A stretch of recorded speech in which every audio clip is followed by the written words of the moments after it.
दोस्तों, किसी के भी मन की बातें जानने के लिए 3 तरीके होते हैं, लेकिन इन तीनों तरीकों को समझना अति आवश्यक है। यदि आप इन तीनों तरीकों को समझ लेते हैं, तो आप किसी के भी मन की बातें बड़ी ही आसानी से जान सकते हैं, समझ सकते हैं। तो चलिए इसे एक बुद्ध कहानी के माध्यम से समझते हैं कि किस तरह से आप दूसरों की मन की बातें जान सकते हैं, समझ सकते हैं। बहुत समय पहले की बात है। एक छोटा सा गांव था। उस गांव में 2 भाई रहा करते थे। बड़ा भाई अंधा था, जिस कारण वो हमेशा घर पर ही बैठा रहता था, और छोटा भाई खेती किया करता था। लेकिन खेतों में अधिक जानवर आने से पूरी फसलें नष्ट हो जाती थीं, जिस कारण छोटा भाई बहुत परेशान हो चुका था। तभी उसे एक तरकीब सूझी। एक दिन उसने सोचा, खेतों में से इन जानवर को भगाने के लिए क्यों ना मैं अपने बड़े भाई की मदद लूं। वैसे भी बड़े भैया अंधे हैं। अगर वह खेत में बैठे रहेंगे और जानवरों की आहट आने पर वो उन्हें जोर से चिल्लाकर भगा सकते हैं, जिससे हमारी फसलें बच सकती हैं। इसलिए उन्हें मैं खेत में बिठा देता हूं। ये सब सोच विचार करने के बाद उसने अपने खेत में ही एक छोटी सी झोपड़ी तैयार की और अपने अंधे भाई को उस खेत में बिठा दिया और उनसे कहा, भैया, यदि कोई जानवर की आहट आपको सुनाई दे तो आप जोर जोर से चिल्लाना। ये सुनकर वो जानवर यहां से भाग जाएंगे और हमारी फसलें नष्ट होने से बच जाएगी। बड़ा भाई अपने छोटे भाई की बात मान लेता है और वो उस दिन से खेत में ही रहना शुरू कर देता है। जब भी किसी जानवर की आहट उसे सुनाई देती तो वो तुरंत जोर जोर से चिल्लाना शुरू कर देता, जिससे वो जानवर उसके खेतों से भाग जाते। ऐसा करते करते कई दिन बीत चुके थे। तभी एक दिन उसके खेत में एक हिरण भागता हुआ आता है और वह खेत के बांध को तोड़कर वहां से भाग गया। लेकिन उसी हिरण का पीछा करते हुए एक राजा भी उस खेत में आ पहुंचा। तभी राजा की नजर उस अंधे भाई पर पड़ती है। राजा उस व्यक्ति से कहता है, देखो, मैं यहां पर एक जानवर का पीछा करते हुए आया हूं। क्या तुमने उस जानवर को यहां पर देखा है? इस पर वो व्यक्ति कहता है, हे राजन, मैं तो अंधा हूं। मैं भला किसी जानवर को कैसे देख सकता हूं? लेकिन मैं आपको इतना जरूर बता सकता हूं कि जो जानवर मेरे खेतों से होकर भागा है वो आपके लायक नहीं है। आप उसके पीछे अपना समय यूं ही व्यस्त कर रहे हैं। राजा उस अंधे व्यक्ति की बात सुनकर बड़ा अचरज में पड़ गया। वो ये सोचने लगा कि आखिर ये तो अंधा है, फिर इसे कैसे पता कि जिस हिरन को मैं तलाश रहा हूं वह हिरन मेरे लायक है ही नहीं। ये अंधा व्यक्ति मुझे कैसे बता सकता है? तभी राजा उस अंधे व्यक्ति से कहता है, कहीं तुम मुझसे झूठ तो नहीं कह रहे? एक तरफ तुम ये कहते हो कि तुम अंधे हो और दूसरी तरफ तुम ये भी कह रहे हो कि जो जानवर यहां से भागा है वो मेरे लायक नहीं है। इस पर वो अंधा व्यक्ति कहता है, हे राजन, जिसे आप एक हिरण समझ रहे हैं, असल में वो एक हिरण नहीं है बल्कि एक हिरणी है, और वो भी गर्भवती है। और जहां तक मुझे ज्ञान है, मैंने कभी किसी राजा को किसी गर्भवती हिरणी का शिकार करते हुए नहीं सुना है। और इसी कारण मैं आपसे ये कह रहा हूं कि वो हिरणी आपके लायक नहीं है। आप उसके पीछे अपना समय व्यर्थ ना करें। यह सुनकर राजा और भी अचरज में पड़ गया। वो ये सोचने लगा कि आखिर ये अंधा आदमी ये कैसे जान सकता है कि वो हिरणी है और गर्भवती है। राजा कुछ देर सोच विचार करने के बाद अपने सेनापति से कहता है, सेनापति जी, मुझे वो जानवर जिंदा चाहिए, क्योंकि मुझे यह पता करना है क्या वह हिरणी है और क्या वह गर्भवती है। क्योंकि यह अंधा आदमी बहुत विश्वास के साथ कह रहा है और मुझे इस बात की पुष्टि करनी है। यदि वह हिरणी हुई और गर्भवती हुई तो वह हमारे शिकार के लायक नहीं है, क्योंकि हम तो एक हिरण का पीछा कर रहे थे। इसलिए जाओ और पता करो कि क्या वो हिरणी है। सेनापति राजा से आज्ञा लेकर आगे की ओर बढ़ चलता है, और कुछ देर बाद जब वह वापस लौट कर आता है तो वह राजा को कहता है, हे राजन, इस अंधे आदमी ने जो भी बातें कही हैं वो बिल्कुल सही हैं। वो एक हिरणी ही है और वह गर्भवती भी है। यह सुनकर राजा आश्चर्यचकित रह गया। उसे समझ नहीं आ रहा था कि आखिर अंधा आदमी कैसे पता कर सकता है कि वह जानवर एक हिरणी है, और तो और वह गर्भवती है। भला एक अंधा आदमी यह कैसे देख सकता है? यह कैसे जान सकता है? आखिर इसे यह कैसे पता चला? ऐसे कई सारे प्रश्न अब राजा के मन में उमड़ने लगे। अब राजा ने यह ठान लिया था कि मुझे इस बात की तह तक पहुंचना ही है कि आखिर यह अंधा आदमी कैसे जानता है कि वह जानवर एक हिरणी है। यह सोचकर राजा उस अंधे आदमी के पास जाता है और उस अंधे आदमी से कहता है, देखो, मैं ये तो नहीं जानता कि तुम सचमुच अंधे हो या नहीं, लेकिन मैं तुमसे एक बात जानने आया हूं। क्या तुम मेरे प्रश्न का सही सही जवाब दोगे? इस पर अंधा व्यक्ति कहता है, हे राजन, आप जो कुछ पूछना चाहते हैं मुझसे पूछ सकते हैं, मैं आपको बिल्कुल सच सच जवाब दूंगा।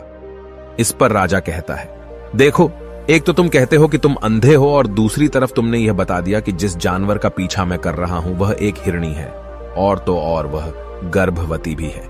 आखिर तुम्हें यह कैसे पता चला? तुम्हारे खेत में और भी तो जानवर आते होंगे, और भी तो जानवर यहां से गुजरते होंगे, फिर तुमने यह कैसे अंदाजा लगाया?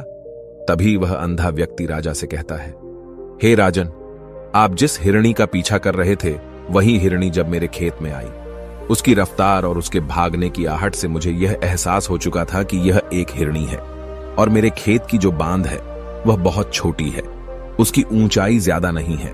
यदि कोई हिरण होता तो उस बांध को बड़ी आसानी से लांघ जाता, लेकिन वह हिरणी इस बांध को तोड़कर भागी है, और यदि वह इस बांध को छलांग लगाकर पार करने का प्रयास करती तो इससे उसके बच्चे को खतरा होता, और इसी बात से मैंने यह पता लगा लिया कि वह गर्भवती है। इस कारण वह ज्यादा ऊंची छलांग न लगाकर मेरे खेत की बांध को तोड़ते हुए भाग गई। इस पर राजा के मन में एक और प्रश्न उठा। राजा ने कहा, किंतु तुम्हें कैसे पता चला कि वो एक हिरणी ही है, और भी तो कोई जानवर यहां पर आ सकते हैं? इस पर वो अंधा व्यक्ति कहता है, हे राजन, मैं पूरा दिन सुबह शाम यहीं पर बैठा रहता हूं, और मेरी सुनने की शक्ति बहुत तेज है। मैं ये बाफ जाता हूं कि कौन सा जानवर मेरे खेत में आया है, और उसी के आधार पर मैं जोर जोर से चिल्लाता हूं ताकि वो मेरे खेत से भाग जाए और मेरे खेत की फसलों को नष्ट न कर पाए। राजा उस अंधे आदमी का यह जवाब सुनकर पूरी तरह से संतुष्ट हो चुका था। वो मन ही मन ये सोच रहा था कि आदमी भले ही अंधा हो, लेकिन ये तो बड़ा ज्ञानी मालूम पड़ता है। इस आदमी से कुछ ना कुछ तो काम निकलवाना ही चाहिए। ये विचार लिए हुए राजा वहां से वापस अपने महल की ओर लौट जाता है। राजमहल पहुंचते ही राजा उस अंधे व्यक्ति से कहता है, आप तो बड़े ज्ञानी व्यक्ति हैं, आपको किसी भी बात का पता बड़ी आसानी से चल जाता है। आज मैंने आपको यहां पर इसलिए बुलाया है क्योंकि मैं आपसे ये जानना चाहता हूं कि मेरी पत्नी पतिव्रता है या नहीं। इस पर वो अंधा व्यक्ति कहता है, हे राजन, ये कैसा प्रश्न हुआ? इस पर राजा कहता है, मैंने आपसे बिल्कुल उचित प्रश्न किया है, मुझे इस प्रश्न का उत्तर दीजिए। इस पर वो अंधा व्यक्ति कहता है, हे राजन, ये सारी बातें जाने दीजिए।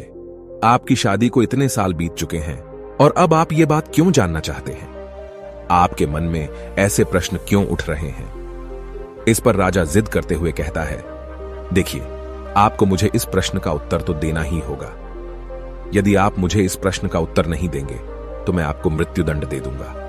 राजा के मुख से यह बात सुनकर वो अंधा व्यक्ति कहता है, हे राजन, यदि आप इस प्रश्न का उत्तर चाहते हैं तो उसके लिए आपको मेरा एक काम करना होगा। राजा कहता है, बोलो, मुझे क्या काम करना होगा?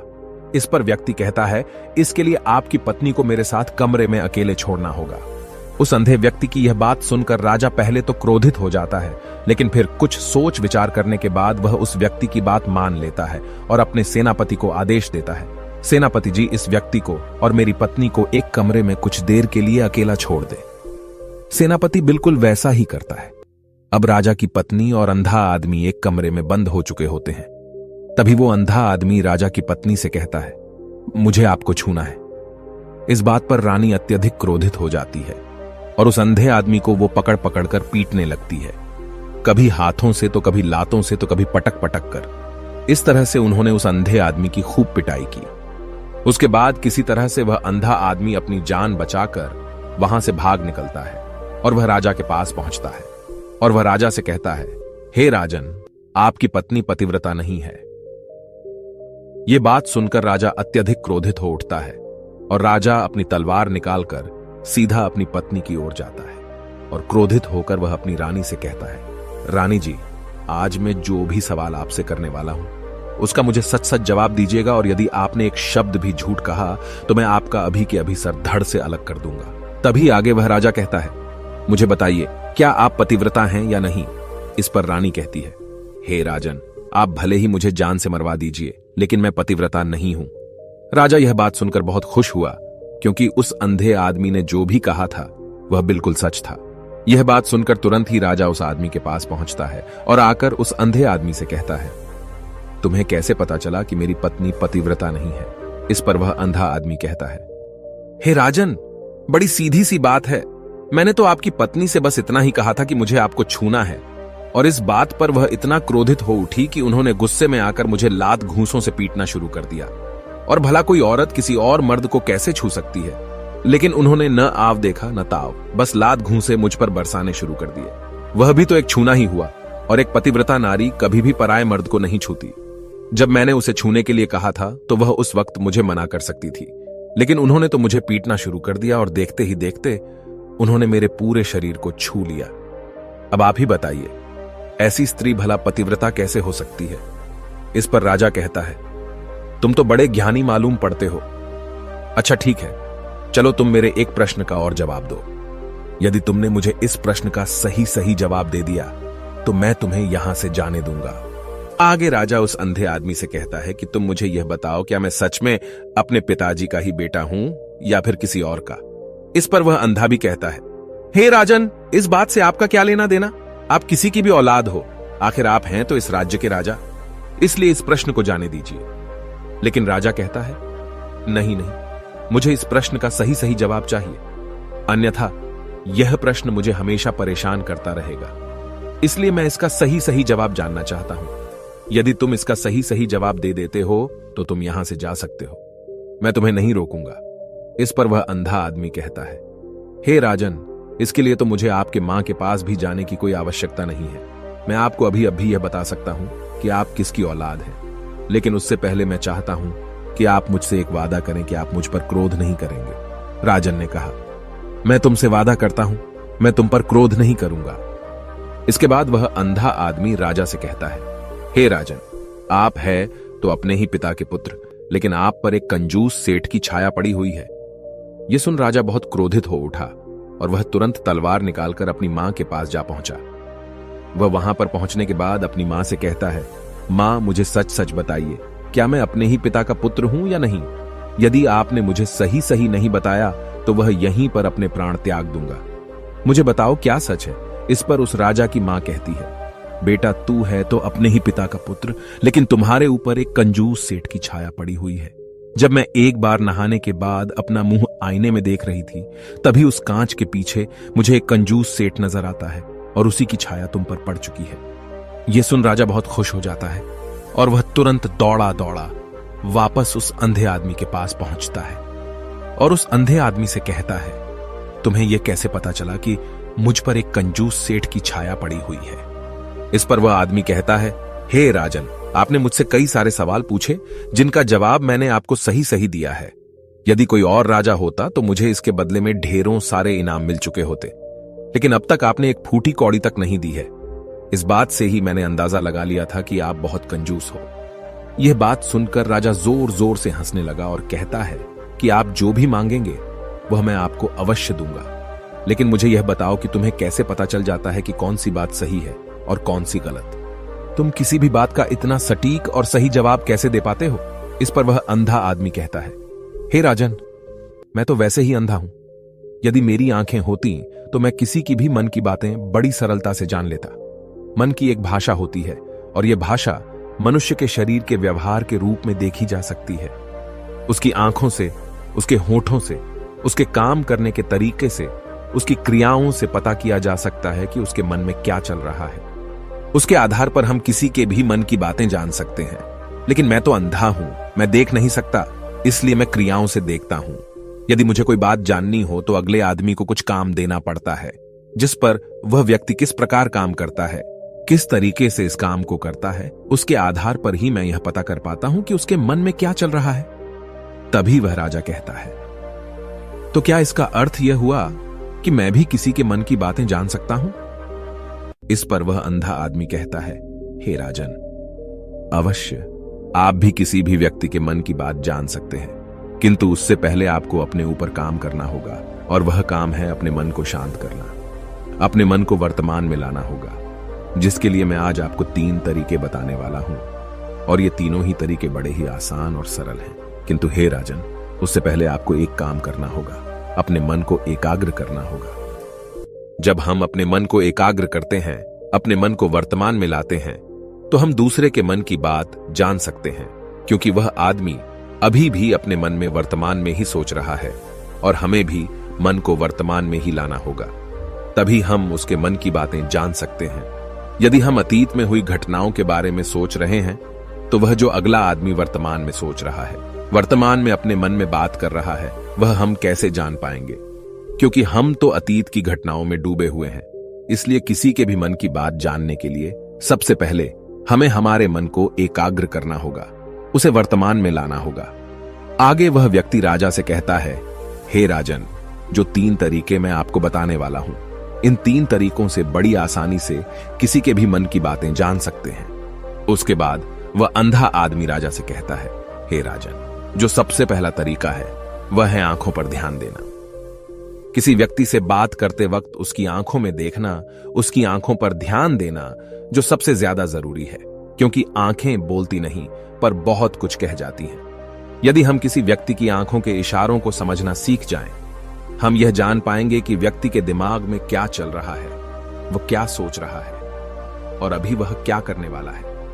मेरे पास आंखें नहीं हैं, लेकिन मैंने अपने गुरु से यह विद्या सीखी है, क्योंकि बहुत सालों पहले मेरे पास आंखें थीं और मैं उस वक्त लोगों के मन की बातें केवल उनकी आंखों से ही जान लेता था। इसलिए यदि आप भी दूसरों की मन की बातें जानना चाहते हैं तो आपको भी उनकी आंखों पर गौर करना चाहिए, जैसे कि उनका आकार कैसा है, वह कब, कहां और किधर देख रहे हैं। यदि उसकी आंखें यहां वहां घूम रही हैं, जब आप उससे बातें कर रहे हैं तो वहां वह इधर उधर मोड़ रहा है, कभी ऊपर तो कभी नीचे या कभी आसपास, या फिर उसकी आंखें खुश नजर आ रही हैं या फिर आंखें निराश नजर आ रही हैं, जैसे कि चोर होता है। उसकी आंखों में जब हम देखते हैं तो हमें यह पता चलता है कि अगले आदमी ने कोई गलती की है। ठीक उसी प्रकार जब हम किसी चालाक व्यक्ति की आंखों में देखते हैं तो आपको पता चलेगा कि उसकी आंखों में एक भाषा होती है, एक बहुत ही सीधा और आसान तरीका होता है। यदि आपको यह पता लगाना है कि सामने वाला व्यक्ति आपसे झूठ कह रहा है या फिर सही, तो आपको उसकी आंखों पर ध्यान देना अति आवश्यक है। यदि आपसे बात करते वक्त वह व्यक्ति अपनी आंखें यहां वहां घुमा रहा है, ऊपर नीचे, इधर उधर, दाएं बाएं, हर जगह देख रहा है, तो इसका अर्थ यह हुआ कि वह उस बात से निकलने का कोई रास्ता ढूंढ रहा है, वह कोई झूठ बना रहा है। यदि सामने वाला व्यक्ति आपसे कुछ झूठ कहने का प्रयास कर रहा है तो वह आपसे नजर नहीं मिलाएगा। वह यहां वहां देखेगा, ऊपर नीचे देखेगा, लेकिन वह आपकी आंखों में आंखें डालकर कभी नहीं देख पाएगा, क्योंकि उसे डर है कि यदि उसने आपकी आंखों में आंखें डालकर देखी तो उसका झूठ पकड़ा जाएगा और लोगों को सच्चाई का पता चल जाएगा। और इसी प्रकार कुछ और भी भाषाएं होती हैं। जब आप किसी की आंखों में आंखें डालकर यह देखना शुरू कर देंगे कि उसके हाव भाव क्या है, ठीक उसी प्रकार चेहरे के हाव भाव होते हैं, जिससे हम मन की बातें बड़ी आसानी से समझ सकते हैं और इन्हें भी समझना बहुत जरूरी है। कभी कभी कोई व्यक्ति अपने चेहरे से जैसे आंख, होंठ और बहुत से कुछ अलग अलग व्यवहार करता है। यदि आप किसी व्यक्ति के चेहरे में गौर करेंगे तो आप आसानी से समझ पाएंगे कि वह व्यक्ति निराश है, जब व्यक्ति बहुत उदास है, या फिर वह बहुत खुश है, या फिर उसे कोई बहुत बड़ा दुख है। वह अपने अंदर क्या महसूस कर रहा है, ये सारी बातें हम उसके चेहरे के हाव भाव से पता कर सकते हैं। फिर चाहे इंसान जुबान से कुछ बोले या ना बोले, लेकिन आप उसके चेहरे से सब कुछ पता कर सकते हैं। आगे व्यक्ति राजा से तीसरा तरीका बताते हुए कहता है, हे राजन, इसी प्रकार तीसरी भाषा भी है, अर्थात तीसरा तरीका भी है, और वह है हाथों के इशारे और शरीर का व्यवहार। मन की बात समझने के लिए हमें हाथ के इशारे और शरीर के व्यवहार को समझना बहुत आवश्यक है। कोई व्यक्ति जब बात करता है तो आपने देखा होगा कि वो अपने हाथों को हिलाता रहता है, अपने हाथों से इशारा करता रहता है। बातों के साथ साथ अपना शरीर का जो व्यवहार है, अर्थात बॉडी लैंग्वेज, उसका भी पूरा उपयोग करता है, जिससे हमें यह पता चल पाता है कि वह व्यक्ति हमारी बातों पर कितना ध्यान दे रहा है और उसके मन में क्या चल रहा है। शरीर के व्यवहार को देखने के लिए उसके हाथ मटकाने, शरीर मटकाने और चेहरे पर बार बार हाथ लाने, हाथों का एक दूसरे से मसलना, ऐसी बहुत सी क्रियाएं होती हैं, उस पर हमें ध्यान देना अति आवश्यक है। मन की बात को समझने के लिए हमें शरीर के व्यवहार को भी समझना पड़ता है। यदि हम इन 3 तरीकों को सही तरीके से ध्यान देकर इन 3 तरीकों को अच्छे से समझ लेते हैं तो हम बहुत जल्दी किसी भी व्यक्ति के मन की बातें बड़ी सरलता और सहजता से जान सकते हैं। इसलिए यदि आपको किसी के मन की बातें जानी है तो आपको उसकी आंखों पर, उसके चेहरे पर, उसके शरीर के हाव भाव को और उसके हाथों को ध्यानपूर्वक देखना और समझना होगा, जिससे आप यह समझ पाएंगे कि आखिरकार उसके मन में क्या चल रहा है और वह क्या सोच रहा है। लेकिन उनसे पहले आपको अपने मन को एकाग्र करना होगा, शांत करना होगा और अपने मन को वर्तमान में लाना होगा। तभी आप उस व्यक्ति की इन सभी क्रियाओं पर ध्यान दे पाएंगे, उन्हें समझ पाएंगे। अन्यथा आप यदि अतीत की घटनाओं में व्यस्त हैं, भविष्य की योजनाओं में व्यस्त हैं, तो आप उस व्यक्ति के हाव भाव पर कभी ध्यान ही नहीं पाएंगे और न ही आप कभी यह समझ पाएंगे कि आखिर उस व्यक्ति के मन में क्या चल रहा है, वह क्या सोच रहा है। आपने देखा होगा कि ऐसे कई बड़े संत महात्मा हैं जो बड़ी ही शांति से आपको देखते हैं और आपको देखकर ही ये बता देते हैं कि आपके मन में क्या चल रहा है, आप उनसे क्या जानने आए हैं। और इसका सबसे बड़ा प्रमुख कारण यही है कि वह आपको पढ़ सकते हैं, आपको समझ सकते हैं, आपकी मन की बातें जान सकते हैं, क्योंकि उनका मन एकाग्र है, शांत है। और यही कारण है कि वह आपके मन की बातें बड़ी सरलता से समझ जाते हैं। यदि आपने अब तक पूरी कहानी को सुना है तो मैं आपसे एक छोटा सा अनुरोध करना चाहता हूं। कृपया इस चैनल को सब्सक्राइब करें ताकि मैं आपके लिए और भी ऐसी ही ज्ञान से भरपूर कहानियां लेकर आ सकूं।